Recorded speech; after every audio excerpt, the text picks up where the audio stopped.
Hello, welcome everybody. Oh, hello. Hello, can everybody hear me? Welcome. So this is our next Janome Club that we are presenting. My name is Kathy. I'm one of the educators and I'm based in the Brisbane office.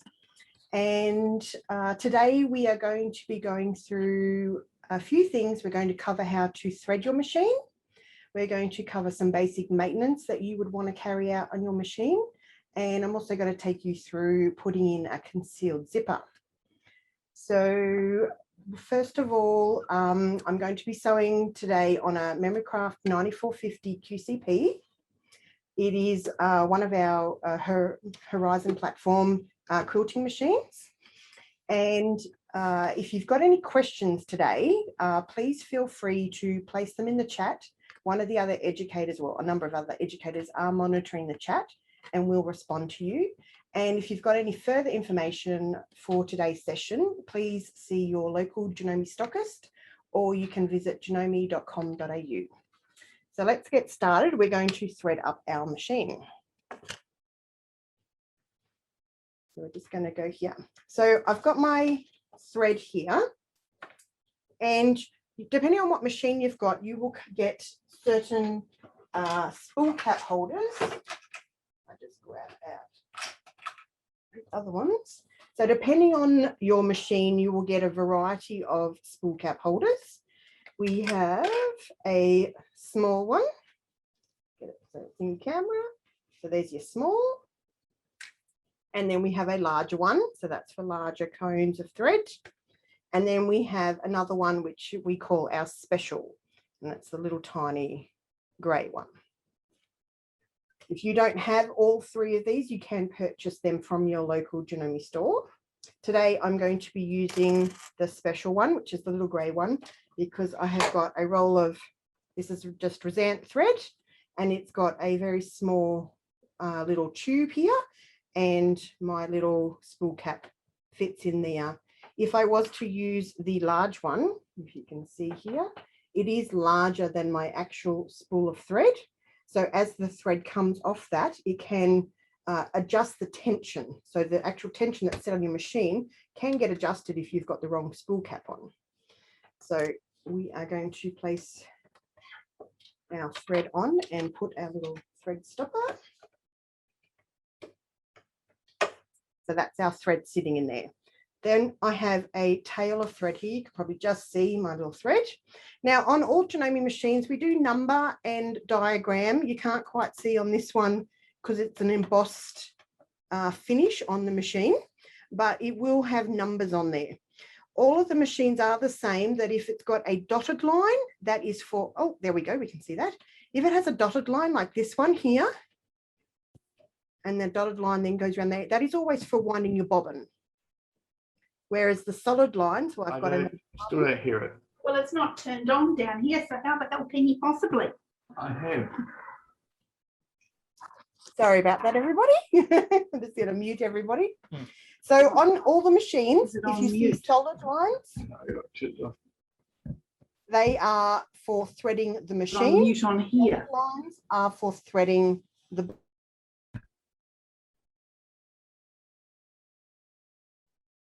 The host muted everyone, so this it's just got no sound.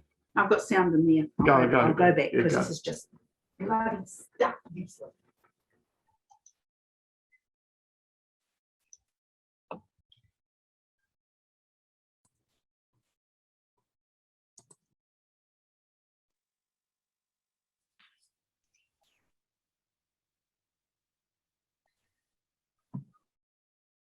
There we go.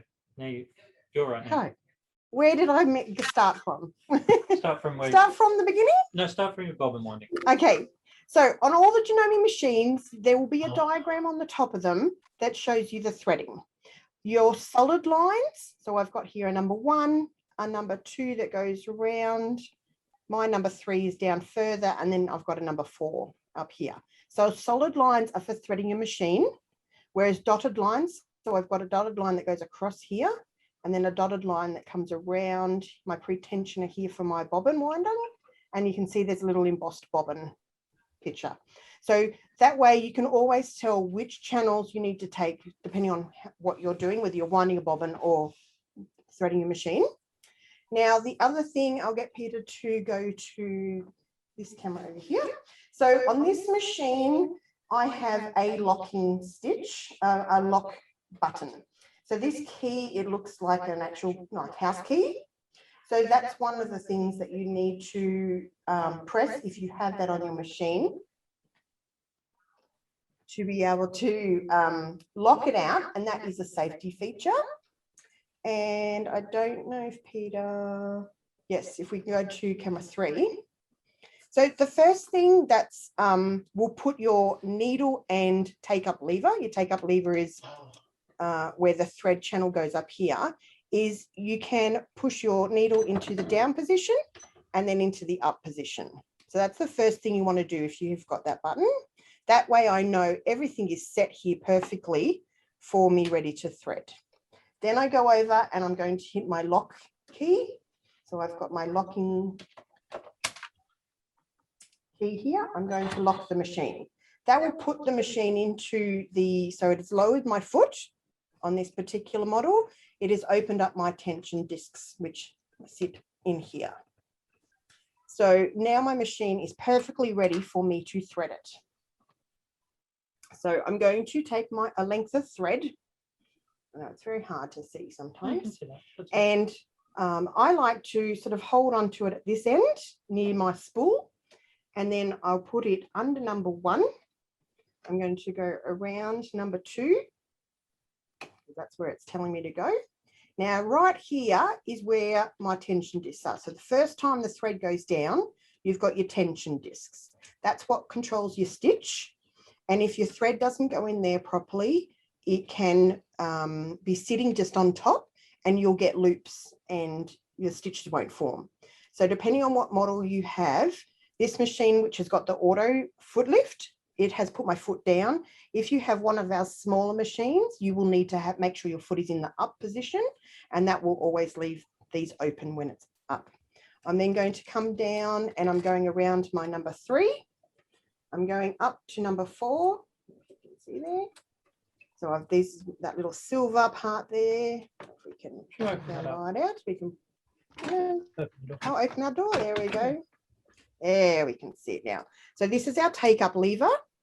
So we want to make sure that the thread has gone into there and down. So you should be able to see I've got the thread coming up.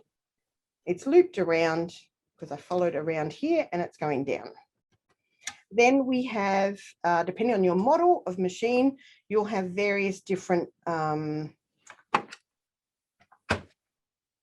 little thread sort of holders down here.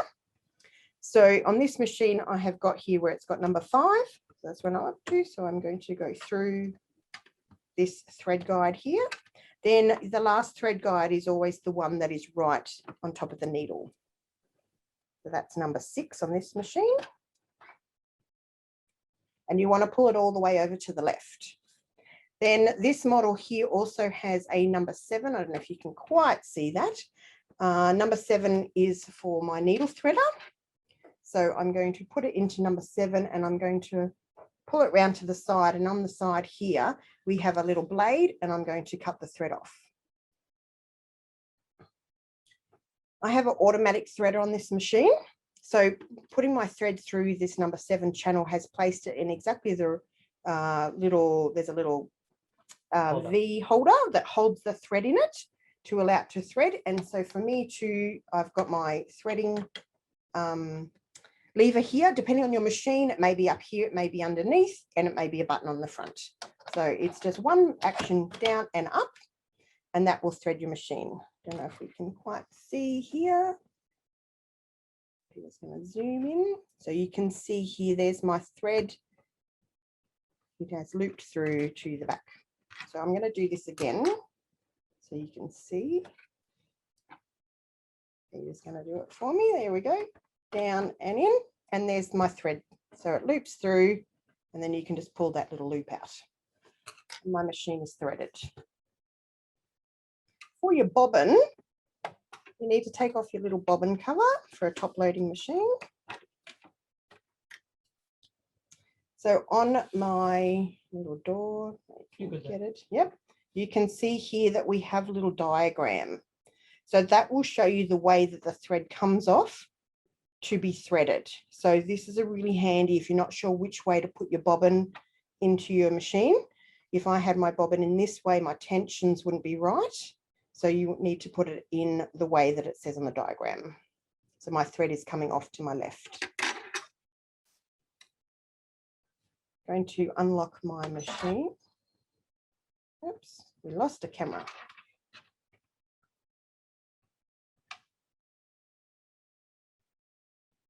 I've lost number 4. We've lost a camera. I'm Sorry. just going to check all our cables and put them in. Continue, actually. Ah, there we go. So I've got my bobbin holder is in my machine. I'm going to put my bobbin in the way that it's got, that it tells me on my little diagram. And on this particular machine, I have got a little metal arm that sticks here that you can see on the diagram. And I'm going to go under that little metal arm. And again, we have numbers here with little arrows. So it's showing me number 1 and number 2 on this easy thread bobbin. And I just bring it around 1, 2, and there is a little blade in there and it cuts my thread tail off. So depending on what machine you have, you may have a needle threader that you have to, there's a little lever under here and you have to pull it down. And it would be the same as me pulling, it doesn't have the number 7 on it, but you would pull the needle threader down. Some of them you may have to hold the thread across, and your local Janome stockist can help you out if you need instructions. Just go and contact the store that you've purchased your machine from, and they'll be able to help you out if you're having trouble with threading your machine. Okay, so now that we've threaded my machine, I can get on and do some sewing.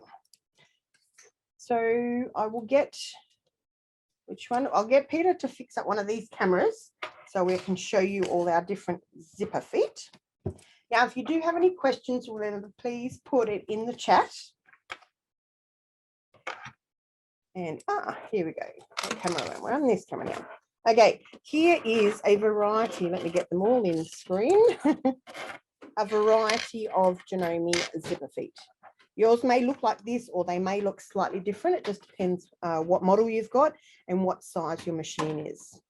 So here we have 2 9mm machine feet. This is our standard zipper foot. I'm just trying to work out where exactly the camera is today. Right here. No, here. There we go. I have to try, and every time we change the cameras around, I have to work out exactly where the camera is. So this is my E foot, or regular zipper foot, and it has a left and a right hand side little notch cut out where I might be able to see it if I put it on. That's good. You can see that. Yep. So you can see there's a little notch either side, and this is my needle will either swing to the be moved to the left or move to the right hand position. You may have a zipper foot like this, which is a 7mm zipper foot. So this one has got a left and a right section as well, but it's also got 2 sections here where you actually move the foot. So you clip it on one side and then you would clip it on the other side. Just depends what model you've got to whether you have to move your needle, your zipper foot, or whether you move your needle position. Then we have our concealed zipper feet. So you can see here we've got a 7 and a 9mm. So the concealed zipper foot has got, yeah, you should be able to see those little sections there. It's got this little sort of tongue that sticks out the front, and then it's got these little sort of grooves in it that sort of almost like the top of a heart, and they are what guides the zipper teeth of a concealed invisible zipper through these little grooves and opens them up so you can stitch right in close.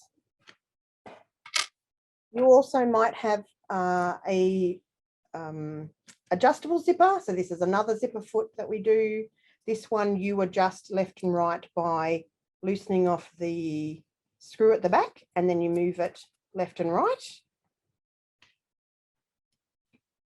So as always, do contact your local Janome store and they'll be able to advise you for your particular model, which one is the correct foot that you can get for your machine. Now, another foot that we do have, which is for your AccuFeed models. So your Memorycraft 94, 9450, Skyline S7, S9, S6, your Memorycraft 15,000, your Continental CM 67. There's quite a few on the list, but this one is a walking foot, so a dual feed foot with the AccuFeed system, but you can actually buy a little zipper sole for it. So that just clips off.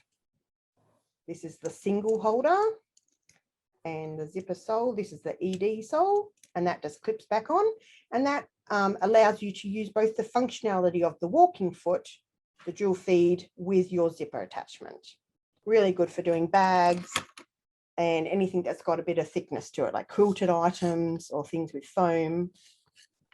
Now, when you buy Janome feet that are in a blister pack, they will always come with a set of instructions to show you how to utilize that foot, how to attach it, the settings, all of that sort of stuff. Not always. Oh yes, it's not always a printed piece of paper. Sometimes it is just, sometimes the instructions are inside the card or on the back of the card, and sometimes it will be a separate instruction sheet. Okay, so let's get sewing. We are going to be sewing, which camera are we going to? Over here. Not quite, see, I'm going to turn it over. So this is a pattern that is out of the way. Got the feet that I need. Okay. This is a pattern, a project that is available on our website under inspirations. It is called the double-sided pillow, and it was done as an accessory of the month a couple of months back for concealed zipper feet. So in this, we've used a panel fabric where I've put the panel in the center of some borders, and then on the back, we've used a coordinating border print, and we've put that in the back here. Now, normally when you do a zipper, quite often you'd put a zipper in a pillow, you'd put the zipper in the back here, or you might put buttons or anything like that. But we've decided on this one to put the invisible zip actually running through this seam here. So you might just be able to see my little pull tab here. So I can show you, we can open this up, and there's, so easy cleaning, easy putting in your zipper, your cushion insert. And there's my invisible zip there. So they really are invisible when you stitch it up. So this is why we've called it a double-sided pillow, because you can have it sitting on your couch this way or this way, and nobody would know where the opening is. Okay. Pieces of fabric. So this is your concealed or invisible zipper. Sort of probably a way to think about it is it's upside down from a regular zipper. On a regular zipper, the teeth sit on the front, and on an invisible zipper, the teeth sit on the back. And you do need the concealed foot to put it in. And we're going to put it into this little panel. I've got two pieces of fabric here. So I'm going to show you a way to there's so many cameras in this room and lights and everything that sometimes it's like, which camera is the best one? Which one are we going to go to? So I'm going to be putting my invisible zip down here in between these two pieces of fabric. And I have already finished off my edges. So I have already overlocked along the edges here to finish that. It's personal choice to whether you overlock before or after. It depends a little bit on the functionality and how big your seam is. So the way I'm going to show you today is a really precise way to put your zipper in, because we're actually going to baste our pieces of fabric together first and then put the zipper in.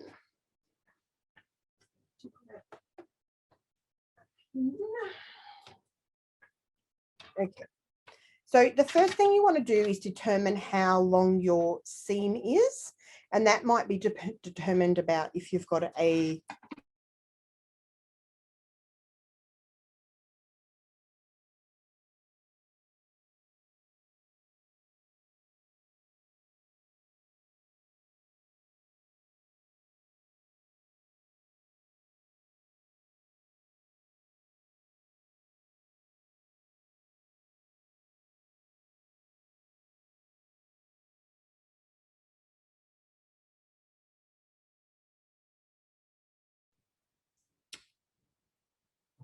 I've lost the picture now. All it says is Cindy Janome.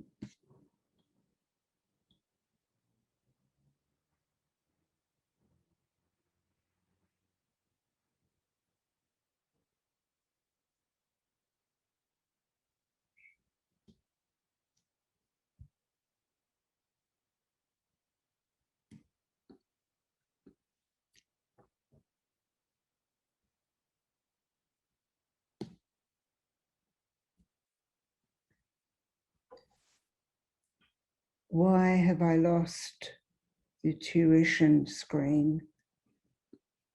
I think we all have Cindy.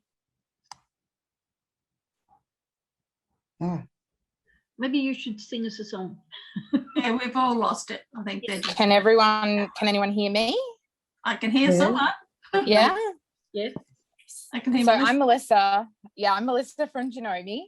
you. We're just waiting. The computer passed. Well, actually, hang on. Let me spotlight the one that I am. There we go. I'm there. You're back. So yeah, so our computer has just gone down for a second, not 100% sure why, but if you've got any questions in the meantime, type them into the question, into the chat, sorry. That's the easiest way for us to get an answer through. And everything we're going through today is available on the Janome Australia website. So if you head to there, there's a tab called Inspirations.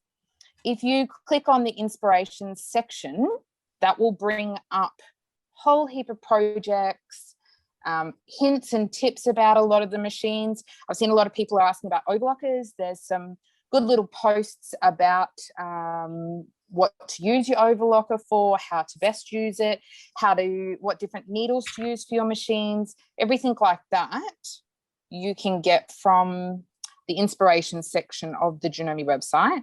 So that's janome.com.au, or if you're in New Zealand, janome.co.nz.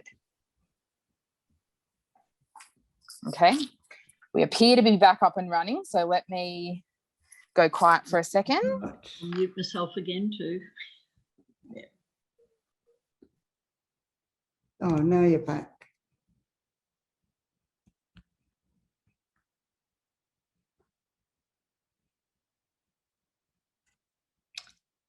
Oh,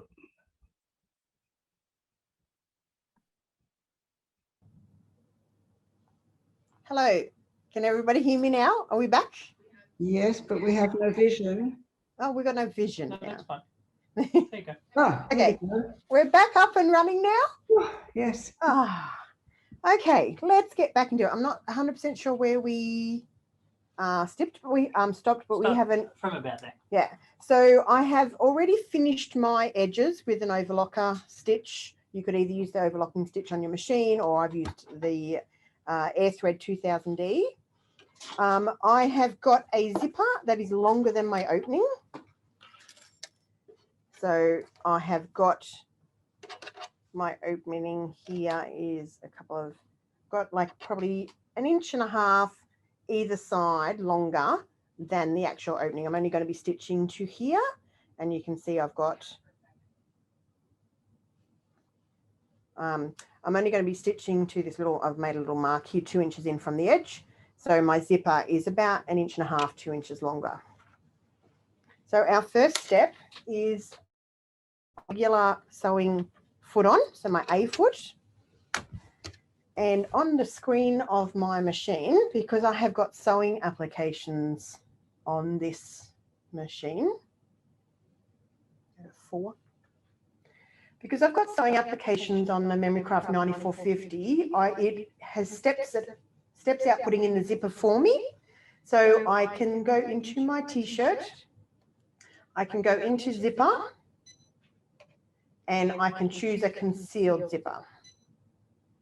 Now what it will show here is it goes through all the steps of putting in the zipper into my item or garment, and these are the same instructions that you will find on the either information sheet or in your manual for putting a concealed zipper in.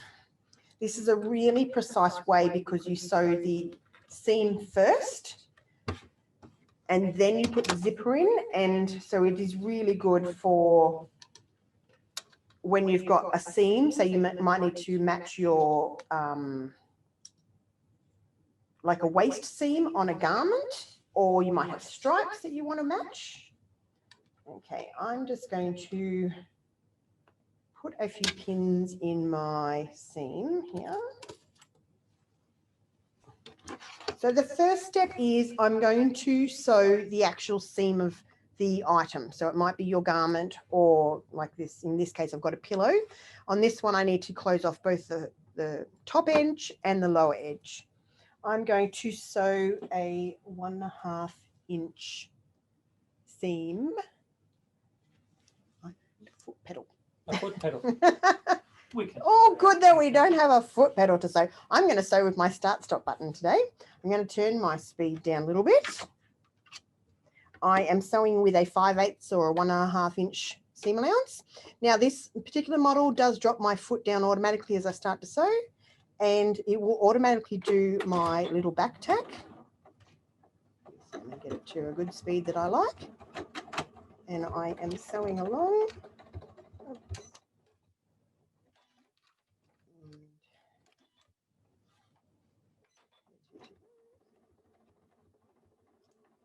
Sorry, it's just, yep. And I'm going to sew down to where my seam finishes. Then we're going to I hit my reverse button and it's actually going to lock off for me. And I'm going to go down to the other end of my zipper and I'm going to sew the seam at the other end.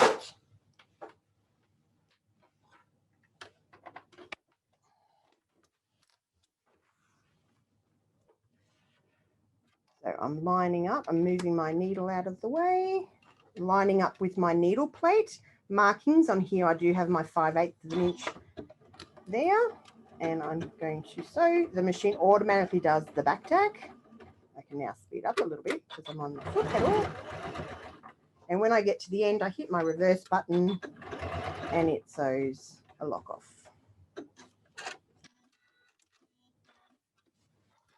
So I have stitched the beginning and the end of my seam. And now then I'm going to go to the next step in the zipper.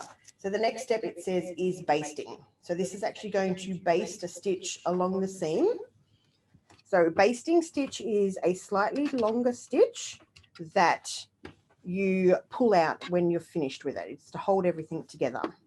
So I'm now going to baste from the point of my seam. Where are we here? So where I've stitched to. So I've stitched already the part that I've already stitched, and I'm going to sew from there down to the other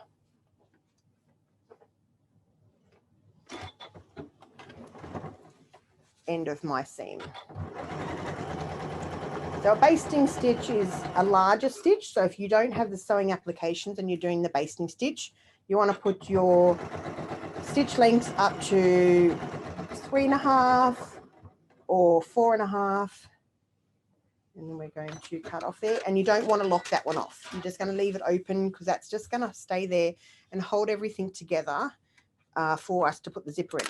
So this is where if you had a seam line running through that you would want to match, you can then make sure everything matches. So you can open up your garment or your item, make sure anything where you want it to line up is matching, and you can do it that way. If you need to, you can undo your stitching without having to undo your whole zipper. So then we are going to go to the next step. So I'm just going to finger press open this zipper, this seam, and I've got my zipper. So I go on my machine, it tells me the next step or my instructions is the right of the teeth. And there is a little diagram that shows you exactly how you put the zipper and how you stitch it all together. And the main thing to remember is it's right sides together. So I've got the little zipper tab pull here on my invisible zip is the front side. So I'm going to open up my zipper and I'm going to place it right side down onto my item. So I'm going to change my foot first. So I'm going to change my A foot out for my Z foot, which is my concealed zipper foot. So it does show you on the screen as well which foot to have. On here, it's showing me the Z foot, and it has got also a little diagram of where you're putting the zipper into which side of the little grooves that run down. So I'm lining up my zipper with the seam that I've just sewn, and I'm only sewing through just the seam allowance. So all of my item is over this on the left, and I've just got my seam allowance on the right. And I'm going to stitch just from where I've got my seam. So this will stitch down, and as the teeth go through the foot, I don't know if Peter wants to swap to camera 3. I don't know which one will be best for this. So I've got my zipper tape here, and I've got just my seam allowance on this side, and my teeth of my zipper are just to the left of the little tongue that sticks out the front, and they're going into the little channel. That little channel will force the little zipper teeth to sort of like fold out of the way so that you can stitch in nice and close. I'm just going to do a little lock off at the top here. So I'm just going to work slowly, not letting anything stretch, and I'm just letting the foot do its work and pull the teeth out of the way as I sew. And it is sewing in really nice and tight to those teeth, and that will give you the look of the concealed zipper where you won't see any of the zipper, you only see the closure of the seam.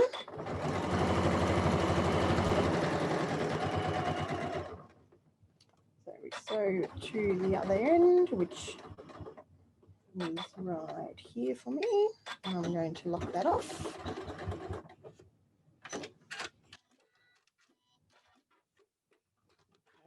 show you here. Which camera now? This one. So here's my fabric. So I've got the green is the seam allowance. This beigey sort of color is my zipper. And then the other side of the seam allowance is the orange. And if I sort of roll this backwards a little bit, I don't know if you can see there's a little green stitching running down the zipper. That is the stitching that holds that zipper in place. And when I let that go, that'll roll back, and that gives you a concealed look that the teeth and everything gets hidden by the seam. So we go to the next stage, which is stitching the tape on the left-hand side, and it is telling me to put my E foot on. So we swap over our feet, put my standard zipper foot on.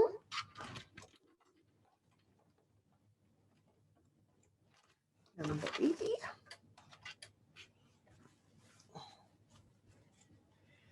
And you want to close up your zipper enough that it is just below where your basting starts. So you can look on the back here. I've got a little mark here that I made, and there's my basting. So I'm going to open my zipper just so it's below that mark. And I'm now going to flip everything off to the right-hand side. So now I only want to stitch through my seam allowance and my zipper tape on the left.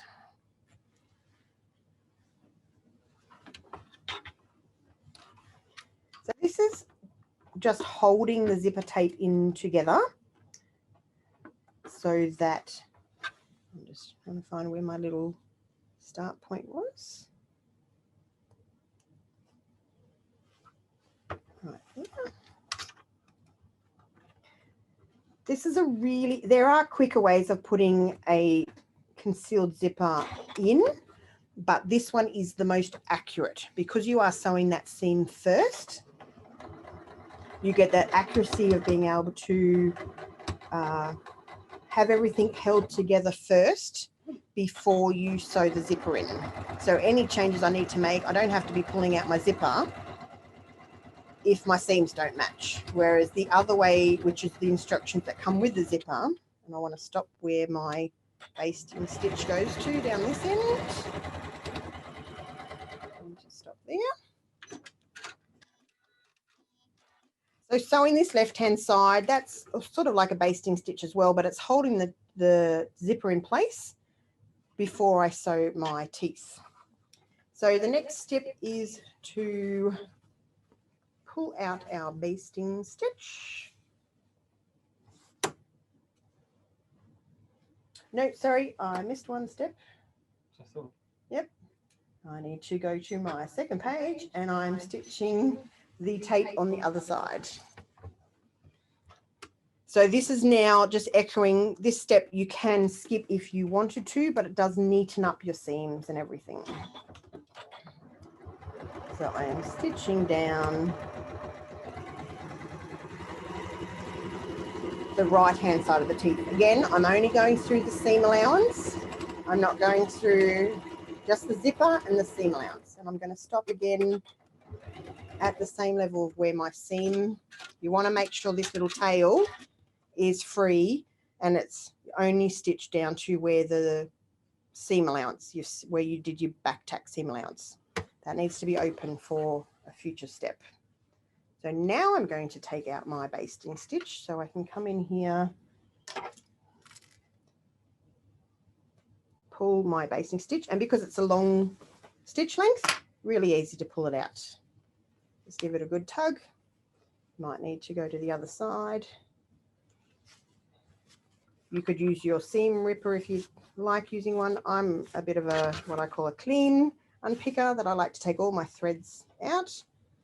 So that's all taken away. So the reason we wanted to have our zipper open a little bit was now that when we go to this side, I can actually get to the zipper, because you need to be able to open the zipper all the way down for us to stitch the other side. And the reason we're only stitching up to this end is you've got a little hole here and you want to poke the zipper pull down into there.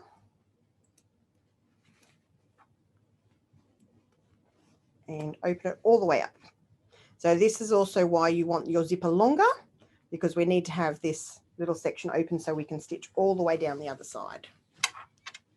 So I'm going to go to my last step of my sewing my concealed zipper in is my left of teeth, and I need to put my Z foot back on, my concealed zipper foot.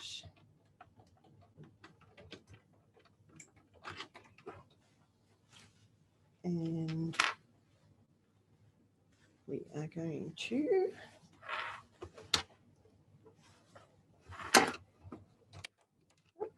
place this in. So I can look at my diagram. It will tell me exactly where to put the teeth of my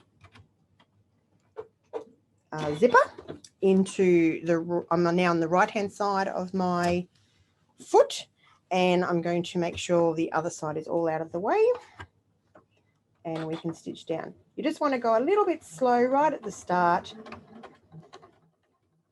just till we get past where the zipper sort of meets. Then I'm just going to move that out of the way. Stitch down. Because I know this is all in exactly the right spot, I can zoom on down here, letting the foot do the work. holding these little teeth out of the way.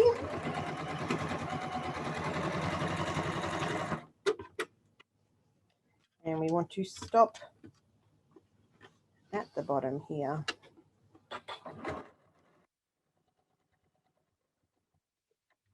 There we go. We're going to just do a little back tack here.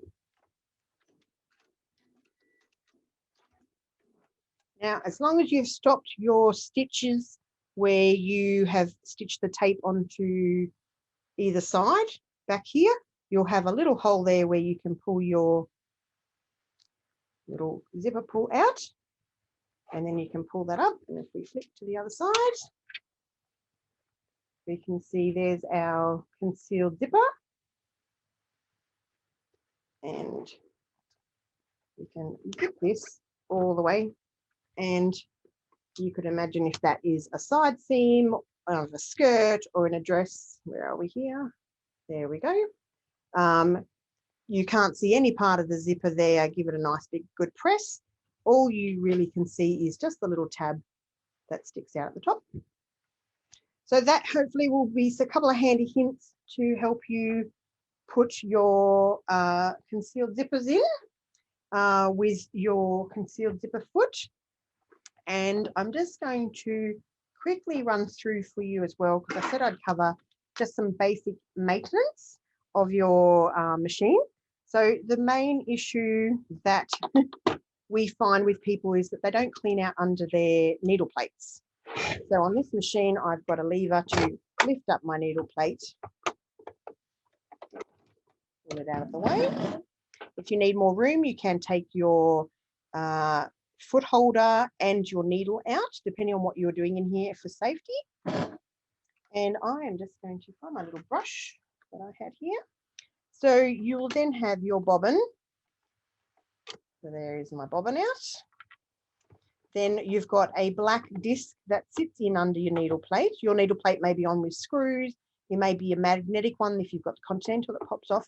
Got all our bobbin cases. It may look slightly different to this, but they're all the same style for a top loading machine. So I've got my, where are we? Yep. You want to give that a little brush. You might have dust from the threads or fibers, especially important if you have done bear making or made like flannel pajamas or anything like that. You will find you might have to clean your machine more than often. And the other place where you want to clean is in around where that zipper, sorry, I've got zippers on the brain now, where your bobbin holder was. So I can go through and brush out through here. So this is good maintenance for you to do on a regular basis. And then depending on how often, how much you're using machine, you would like to get it serviced as well at your local Janome stockist. And servicing will depend a little bit on how much you're using it. It could be every 6 months if you use it every day. It could be once or twice, once every 12 to 18 months, depending on, yeah, just how much you're using it and what you're doing. So all of this, you can see there a little bit of dust that I've fluff that I've pulled out from there. You want to get in between the teeth at the back. And any other little bits of, you can use a pair of tweezers to get in there to pull little bits out. So all of this fluff, what it does is it holds moisture, especially in, if you say Northern Australia, we get a lot of moisture in our air, and all of that will hold that in there around your bobbin. Or if you've got too much sort of fluff that's sitting in under here, it means your bobbin case won't spin properly, and you could have thread issues. Yeah, it won't sort of sit in and it won't rotate properly because this is spinning all the time. If I just turn my hand wheel a little bit, you'll see that the disc around, I don't know if you can, yeah, you should just be able to see. You're talking the hook around. The hook around spins around that bobbin case. So if you've got a lot of fluff in your machine and debris in there, you need to get it out. It's especially important if you break your needle. So if you've broken your needle, really stress important to take your bobbin case out and make sure you clean in here, because if the tip of your needle ends up in here, you could damage your machine.